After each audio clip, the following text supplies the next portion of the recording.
Capítulo 8. Hay cierta confusión en la casa de los Sesemann.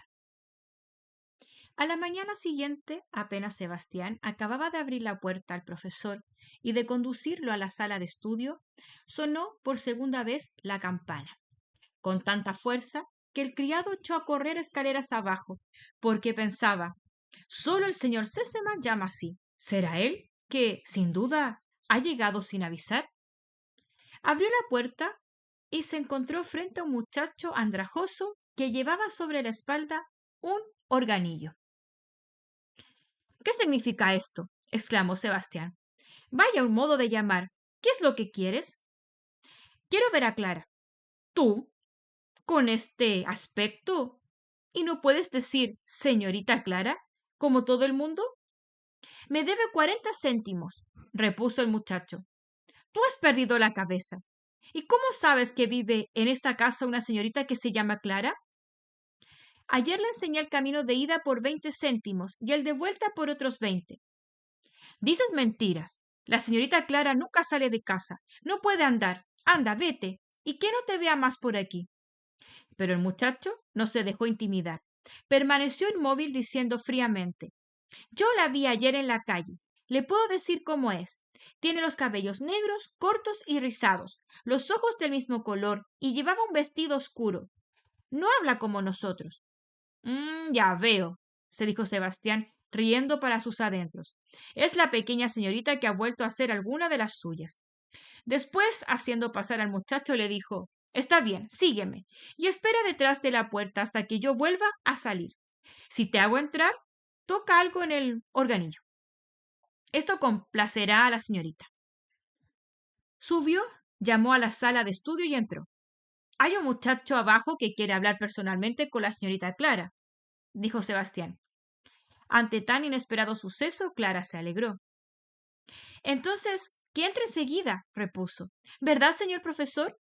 Pero el muchacho, sin esperar a que le dieran permiso, se había introducido en la sala y, obedeciendo a una seña de Sebastián, comenzó a tocar el organillo. La señorita Rottenmeier, que estaba en el comedor para librarse de las lecciones del ABC, aguzó el oído. ¿Aquellos sonidos llegaban de la calle? ¡Qué curioso! Se habría dicho que venían de la sala de estudio. Un organillo en la casa. Cruzó a toda prisa el comedor y abrió bruscamente la puerta de la sala de estudio. Era posible.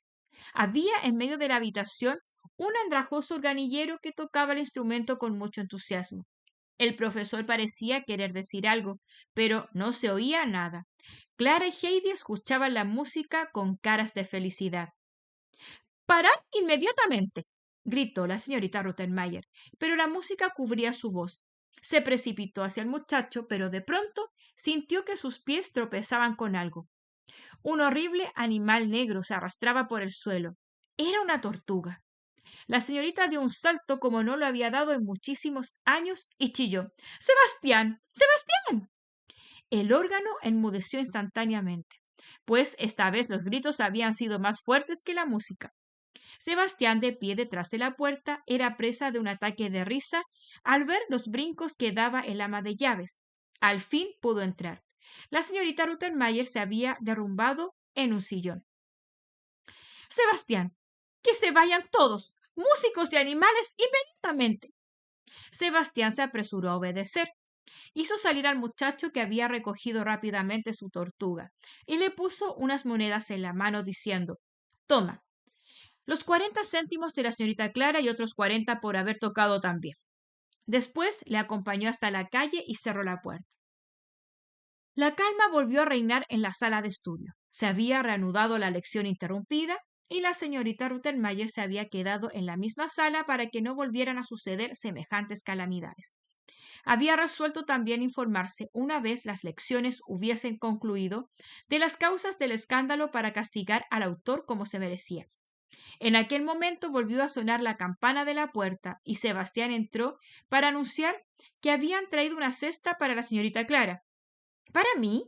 preguntó ésta intrigada y pensando de quién podía ser. Tráigamela enseguida, por favor, Sebastián. Sebastián se fue y reapareció momentos después con una gran cesta tapada. La dejó y desapareció. Opino que sería conveniente terminar ahora la lección y después destapar la cesta, manifestó la señorita Rottenmeier. Pero Clara, que no podía adivinar lo que contenía la cesta, no cesaba de dirigirle miradas impacientes. Señor profesor, exclamó de pronto, interrumpiéndose en medio de una declinación, ¿no podría destapar la cesta un momentito para ver lo que hay dentro y después continuaría enseguida la lección? Por un lado accedería, pero por el otro me opondría, repuso el profesor. Lo que especialmente hace que me incline por lo primero es que toda vuestra atención ya está concentrada en la cesta. No tuvo tiempo de acabar su discurso. La tapa de la cesta no estaba bien cerrada y de golpe aparecieron 1, 2, 3 gatitos, seguidos de otros que echaron a correr por toda la habitación con tal rapidez que se hubiera dicho que había muchos más de los que en realidad eran. Se agarraban a las botas del profesor, mordisqueaban sus pantalones, se encaramaban a la falda de la señorita Rottenmeier, le hacían cosquillas en los pies, saltaban alrededor del sillón de Clara, arañaban y maullaban. Un verdadero barullo. Clara se sentía feliz como nunca y no cesaba de exclamar ¡Oh, qué preciosidad de animalitos! Mira cómo saltan por todos lados, qué divertido. Mira, mira aquel Heidi. Heidi, no menos encantada que Clara, corría tras ellos por la habitación. El profesor, de pie ante la mesa, muy desconcertado, levantaba ora un pie, ora el otro, para tratar de sustraerlos al desagradable hormigueo. En cuanto a la señorita Rottenmeier, seguía sentada en su sillón, muda de terror, pero después de un rato empezó a gritar con todas sus fuerzas. ¡Tinet! ¡Tinet! ¡Sebastián! ¡Sebastián! No se atrevía a dejar su sillón temiendo que aquellos pequeños monstruos les diera por saltar sobre ella todos a un tiempo. Sebastián y Tinet acudieron al fin. Cazaron una por una las pequeñas criaturas y las pusieron en la cesta. Después Sebastián se los llevó al granero, donde ya estaban instalados los dos hermanitos del día anterior. Tampoco aquella mañana nadie había tenido ocasión de bostezar durante las lecciones. Por la tarde, la señorita Rottenmeier, ya repuesta de las emociones, reclamó la presencia de Sebastián y de Tinet para someterlos a un escrupuloso interrogatorio acerca de los incidentes que se habían producido en la casa. Se desprendió de ello que Heidi, con su salida del día anterior, había sido la causante de todo el barullo. La señorita Rottenmeier, pálida de rabia, no hallaba palabras para expresar sus sentimientos. Indicó por señas a Tinet y a Sebastián que se alejaran. Después se volvió hacia Heidi, la cual estaba de pie al lado del sillón de Clara y no entendía muy bien qué mal había hecho. Adelaida, empezó la señorita Rottenmeier con voz severa, no conozco más que un castigo que pueda causarte efecto, porque eres una pequeña salvaje. Ya veremos si, en la oscuridad de la bodega, en compañía de las ratas y de los lagartos, aprendes a ser dócil y no se te vuelvan a ocurrir más locuras. Heidi escuchó la sentencia sin conmoverse. La pequeña dependencia de la cabaña que su abuelo llamaba bodega, donde conservaba el queso y la leche, le parecía, por el contrario, un lugar atrayente. En cuanto a las lagartijas y a las ratas, no las había visto jamás. Fue Clara la que elevó la voz en son de queja. No, no, señorita Rottenmeier. Espere que mi papá esté aquí. Ha escrito diciendo que va a llegar de un momento a otro. Se lo contaré todo y él decidirá lo que se debe hacer. La señorita Rottenmeier no tuvo más remedio que doblegarse ante aquella orden, tanto más cuanto que estaba a punto de llegar el padre de Clara. Se levantó, pues, y dijo con tono seco, Está bien, Clara, pero también yo hablaré con el señor Sesemann. Y salió de la habitación. Los siguientes días fueron de calma. Sin embargo, la señorita Rottenmeier no salía de su indignación. Cada vez que veía a Heidi, pensaba en el error que había cometido al hacerla venir a aquella casa. También estaba convencida de que, desde la llegada de la niña, todo se había desquiciado y jamás volvería a reinar el orden. Clara, por el contrario, estaba muy contenta. Durante las lecciones ya no se aburría, pues Heidi hacía las cosas más divertidas del mundo. Confundía todas las letras del alfabeto sin lograr aprenderlas, y cuando el profesor trataba de fijárselas en la memoria, comparando la forma de una letra con la de un pequeño cuerno de un pico, Heidi exclamaba llena de gozo: «¡Es una cabra!» o «¡Eso es un gavilán!». Las descripciones del profesor despertaban en ella toda clase de imágenes, excepto las de las letras del alfabeto. A finales de la tarde, Heidi se sentaba cerca del sillón de Clara y le relataba larga e incansablemente su vida en los altos pastos de los Alpes, hasta que la nostalgia de las montañas se apoderara de ella y terminaba invariablemente diciendo: «Tengo que volver a mi casa. Mañana mismo me iré». Pero Clara siempre lograba apaciguar esos accesos de tristeza y le hacía ver que era preferible que esperase la vuelta del señor Sesemann. Entonces se vería lo que convenía hacer. Heidi se dejaba convencer, y cuando por fin se calmaba, reanudaba su charla con animación, porque tenía una perspectiva secreta. Cada día que pasaba en Frankfurt significaba 2 panecillos que aumentaba la provisión que guardaba para la abuela. En efecto, en todas las comidas, Heidi hallaba al lado de su plato un lindo panecillo muy blanco y muy tierno, que se apresuraba a guardar en su bolsillo. No habría podido comérselo ella pensando que el de la abuela era negro y tan duro que no se le podía hincar el diente. Todos los días después de comer, Heidi permanecía 1 o 2 horas en su cuarto, sentada en un rincón sin osar moverse. En Frankfurt estaba prohibido salir y correr como en los Alpes. Lo había entendido muy bien y ya no lo intentó. Tampoco podía salir al comedor para hablar un poco con Sebastián. La señorita Rottenmeier también se lo había prohibido. En cuanto a entablar conversación con Tinet, a Heidi ni se le pasaba por la cabeza. Evitaba encontrarse en su camino. La doncella la intimidaba y le hablaba con expresión irónica y burlona que la niña advertía perfectamente. Se quedaba pues sola y con tiempo más que sobrado para pensar en las montañas, que ya debían de estar verdeando en las flores doradas, en la luz dorada del sol, que hacía resplandecer todo cuanto había alrededor, la nieve, la montaña y a lo lejos el valle. A veces su nostalgia era tan grande que casi no lo podía soportar. ¿No le había asegurado tía Det que podía volver a su casa cuando ella quisiera? Al fin, un día no pudo más. Se apresuró a envolver los panecillos en el gran pañuelo rojo, se puso el viejo sombrerito de paja y se dispuso a partir. Pero en la puerta de la calle surgió un gran obstáculo. La señorita Rottenmeier en aquel momento volvía de un paseo. Al ver a la niña se detuvo y la miró de pies a cabeza, muda de asombro. Se fijó especialmente en el hato que llevaba. Finalmente estalló: «¿Qué significa esta nueva expedición?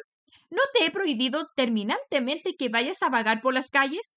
Entonces, ¿cómo te atreves a insistir? Disfrazada de esta manera, pareces una vagabunda». «No quería vagar por las calles, solo quería volver a mi casa», repuso Heidi, a la que empezaba a asustarle la señorita Rottenmeier. «¿Cómo? ¿Qué oigo? ¿Volver a tu casa?», continuó la señorita Rottenmeier retorciéndose las manos. «¿Huir? ¡Oh! Si el señor Sesemann lo supiera. Huir de su casa. Más te vale que no se entere nunca. ¿Y qué es lo que te disgusta de esta casa? ¿No estás aquí mejor tratada de lo que te mereces? ¿Qué te falta? ¿Has tenido jamás una casa, una mesa, un servicio como los que tienes aquí? Responde». «No», contestó Heidi. «Ya lo sabía. No te falta nada, nada absolutamente. Eres una criatura ingrata. Y tan bien que se te trata que no sabes qué tontería inventar». Entonces todo aquello que Heidi tenía en el fondo del corazón le salió de golpe y exclamó: «Solo quiero irme a mi casa, porque cuando yo no estoy, Blancanieves está triste y la abuela me espera, y Pedro pagará a Cascabel. Le va a pegar si no recibe su porción de queso. Además, aquí no se puede ver el sol ni decir buenas noches a las montañas. Si algún día Gavilán pasara por encima de Frankfurt, graznaría con todas sus fuerzas al ver cómo tanta gente se amontona aquí en vez de irse a la montaña donde se vive tan bien». «¡Misericordia! Esta niña se ha vuelto loca», gritó la señorita Rottenmeier, lanzándose escaleras arriba, donde chocó violentamente contra Sebastián, que bajaba. —¡Haga subir enseguida a esta desgraciada criatura! —exclamó frotándose la frente. —Sí, sí, está bien, enseguida voy —contestó Sebastián frotándose el mismo sitio, porque el golpe había sido duro. Heidi no se había movido. Sus ojos fulguraban. Estaba presa de una emoción tan violenta que le temblaba todo el cuerpo. —Vaya, ¿nos hemos metido en otro lío? —preguntó Sebastián sonriendo, pero cuando vio la expresión de Heidi, que parecía tan trastornada, le dio un amistoso golpecito en la espalda y la consoló. —Bah, no lo tome tan a pecho, señorita. Más vale reírse. A mí la señorita Rottenmeier también me trata severamente, pero no hay que dejarse intimidar. Veo que la señorita no quiere moverse. Vamos, tenemos que subir. Ella lo ha mandado. Heidi obedeció y subió la escalera, pero lentamente y sin hacer ruido, lo que estaba fuera de sus costumbres. Sebastián sentía pena por ella e intentaba darle ánimos. No se deje abatir, no se ponga triste. Usted siempre ha sido tan valiente y razonable, y jamás ha llorado desde que está en nuestra casa. En cambio, otras pequeñas señoritas de su edad suelen llorar una docena de veces al día, ya se sabe. Además, están los gatitos, si los viera. Corren y juguetean como locos. Iremos juntos a verlos cuando esa dama se haya marchado, ¿de acuerdo? Heidi asintió con la cabeza tan tristemente que a Sebastián se le encogió el corazón y le dirigió una mirada compasiva mientras ella iba a su cuarto. Durante la cena, la señorita Rottenmeier no despegó los labios, pero la miraba frecuentemente con recelo, como si temiera verla hacer de un momento a otro alguna trastada. Pero Heidi, después de haberse guardado como todos los días el pan en el bolsillo, permaneció inmóvil y silenciosa sin comer ni beber. A la mañana siguiente, cuando el profesor apareció en lo alto de la escalera, la señorita Rottenmeier le condujo al comedor con aire misterioso, y presa de una gran agitación, le expuso sus preocupaciones. Tenía fundados motivos para creer que la niña no andaba bien de la cabeza, ya por el cambio de aire de costumbres, ya a causa de las nuevas impresiones recibidas, y le contó el intento de fuga de la niña y las extrañas palabras que profirió. Pero el profesor la tranquilizó, asegurándole que sí, por una parte, había en efecto observado en Adelaida ciertas excentricidades, por otra, también pudo comprobar que tenía mucho sentido común, merced al cual, poco a poco, y en un desenvolvimiento gradual de sus facultades, podía esperarse restablecer el equilibrio espiritual de la niña. Lo que a él le inquietaba más era que no pudiera llegar al fin del alfabeto, mostrándose incapaz de aprender las letras. Tras esta conversación, la señorita Rottenmeier se sintió más tranquila y mandó al profesor junto a sus alumnas. Al final de la tarde se acordó del atuendo que Heidi llevaba cuando se disponía a marcharse. Decidió arreglar un poco su guardarropa, poniendo en él algunos vestidos de Clara, antes de que llegara el señor Sesemann. Se lo comentó a Clara, quien estuvo de acuerdo en regalarle muchos vestidos y sombreros. La señorita Rottenmeier fue a la habitación de Heidi para determinar lo que debía conservar y lo que era preciso tirar, pero no tardó en volver con gesto horrorizado. —¿Qué acabo de descubrir, Adelaida? —exclamó. —Jamás vi cosa semejante. ¿Qué he encontrado en tu armario? Un armario que solo es para guardar ropa. He encontrado un montón de panecillos. ¡Panecillos! ¡Clara, en el armario! ¿Y qué montón? —Tinet —añadió abriendo la puerta—. Vaya a sacar del armario de Adelaida todo el pan duro que hay allí, y eche al mismo tiempo el sombrero de paja abollado que encontrará sobre la mesa. —No, no —gritó Heidi—. Quiero guardar mi sombrero y los panecillos también. Son para la abuela. Heidi quiso correr detrás de Tinet para impedírselo, pero la señorita Rottenmeier la retuvo cogiéndola de un brazo y diciéndole en un tono que no admitía réplica: —Tú te quedas aquí, mientras Tinet tira todas esas porquerías. Entonces Heidi se dejó caer al lado del sillón de Clara y prorrumpió en sollozos. En medio de estos, cada vez más violentos, no cesaba de repetir con palabras entrecortadas: —Ahora la abuela ya no tendrá panecillos. Eran para la abuela. Y seguía llorando como si su corazón fuese a desgarrarse. La señorita Rottenmeier se apresuró a alejarse. Ante semejante estado de desesperación, Clara se asustó. —Heidi, Heidi, no llores —dijo en tono suplicante—. Escúchame, no te desesperes. Cuando te vayas te prometo darte todos los panecillos que quieras para la abuela, y serán tiernos y frescos. Los tuyos se hubieran hecho duros si es que no lo estaban ya. Vamos, Heidi, no llores. Heidi tardó un buen rato en calmarse, pero al fin comprendió el consuelo que le ofrecía Clara y se atuvo a él, pues de otro modo no hubiera acabado nunca de llorar. Necesitaba asegurarse que el ofrecimiento de Clara iba en serio, y volvió a preguntar entre sus últimos sollozos: ¿De verdad me darás tantos panecillos como ya tenía recogidos para la abuela? Clara la animó repitiendo: Claro que sí, tantos son más, pero no llores más. Cuando se sentó en la mesa para cenar, Heidi tenía aún los ojos enrojecidos, y al ver el panecillo que estaba sobre el mantel, un nuevo sollozo le subió a la garganta. Pero se aguantó, porque sabía que en la mesa debía comportarse. Sebastián le hacía extrañas señas cada vez que se aproximaba a ella. Tan pronto indicaba su cabeza como la de la niña, guiñando un ojo como queriéndole decir: ánimo, lo he visto todo y lo he podido arreglar. Cuando Heidi entró en su habitación para acostarse, descubrió su viejo sombrerito de paja debajo de la manta. Estaba tan contenta que lo estrechó entre sus brazos y lo aplastó un poco más de lo que estaba. Después, tras haberlo envuelto en el pañuelo rojo, lo ocultó cuidadosamente en el último rincón de su armario. Era Sebastián el que lo había puesto bajo la manta. Se hallaba en el comedor cuando la señorita Rottenmeier llamó a Tinet y había oído el grito de desesperación de Heidi. Siguió a la doncella y cuando ésta salió del cuarto con el sombrero y los panecillos, se apoderó de aquel diciendo: Yo me encargo de tirarlo, y lo puso en lugar seguro. Era lo que le había querido dar a entender por señas mientras cenaba.